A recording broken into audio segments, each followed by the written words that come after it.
Ako po, si Mary Rose Dizon. Kung tutusin po ba, walang bata dito eh. Kaya pa po, kami lang pumupunta dito dahil wala yung bantay. Kung ano-ano pong kinakain namin. Minsan pag may mga magtatapon na ulam dito, kinukuha namin. Yung ayos pa. Paano yung ayos pa? Yung mga langgunisa, ganun. Na basura? Wala pong basura eh. Pag may uod na, di na namin kinukuha yun. Pero pag walang uod, Yun, kinukuha namin ayos na ayos. Binabalot nila bukod yun. I'm here with the kids and we're going to do some scavenging this morning with my brother. Hello, welcome to Scavengers Ministry. The Lord which made heaven and earth, He said He will not suffer thy foot. 1 kilo of this plastic is 30 cents. The Lord which keepeth thee, He will not slumber nor sleep. Oh, the Lord is thy keeper, the Lord is thy shade upon thy right hand, upon thy right hand.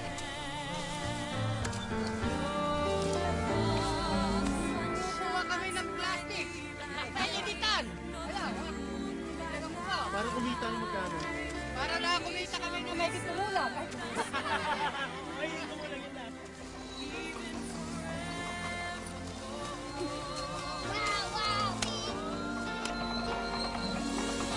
Well, this is the life of being a scavenger.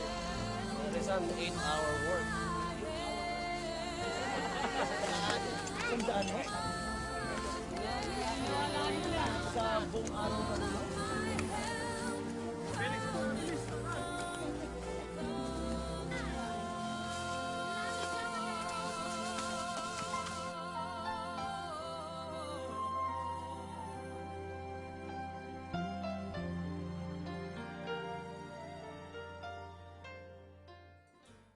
Gusto ko po makatapos ng pag-aaral. Pero hindi ka ba nahihirapan magbasura? Hindi naman po, mas masarap pa nga po dahil nakakapili ko mga magulang ko. Araw-araw? Opo, ayoko po kasi mahiwalay sa kanila eh. Pero gusto mo ba basura lang yung ginagawa niyo lagi? Hindi masakit? Sakit po eh. Bakit?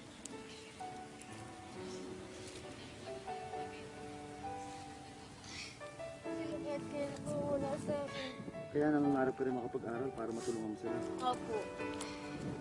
Gusto ko po lahat kami dito matulungan naman po. Hilig na hilig po namin dahil kami nahihirapan kami dito. Mahirap ba talaga? Opo. Minsan po pag mag-aalokay kami, wala kami makuha. Wala rin kami magagawa. Ano kinakain niyo? Pag wala po kami makain, syempre matutulog lang po. Tutusin po dito, bawal po bata dito eh. Anong bakit nandito? Wala po. Naawala kasi sa amin yung bantay dito. Isa kasi wala kami makakain. Kaya pangarap ko rin po makatapos sa pag-aaral. Bakit? Kasi po wala po rin ako maaabot. Pag wala akong pinag-aralan, walang magagawa po kung ano, wala kami makakain. Kano kinikita niyo? Sandaan lang po. Sa hirap? Isang po, 100. Isang po, 150, ganyan.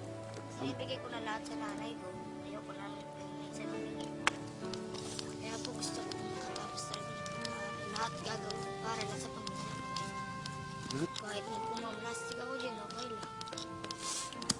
Kahit na masasakit ang ulo namin dahil sa init, titiisin lang namin para lang may makain.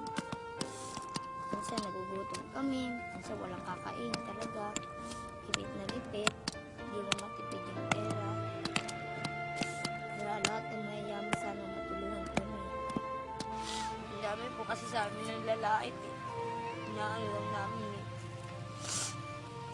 Yung mga nakatira sa amin na iba doon, taga-taas, ang asar ng basurera, yung mga nagsisimba po. Inaasar kami yung basurera. Ang nakita lang nila nanay, tatay namin na mamasura dito. Pero nasasaktan na po.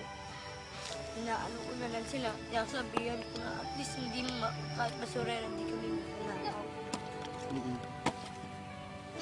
Kasi masakit din po sa amin mapagsabihan ng pulubi. Pero marakang marangal naman ang ano namin. Yun lang po.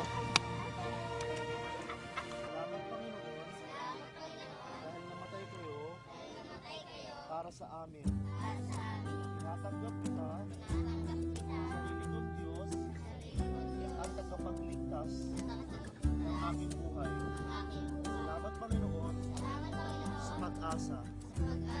Ito ang aming dalangin sa ngalan ni Jesus. Amen.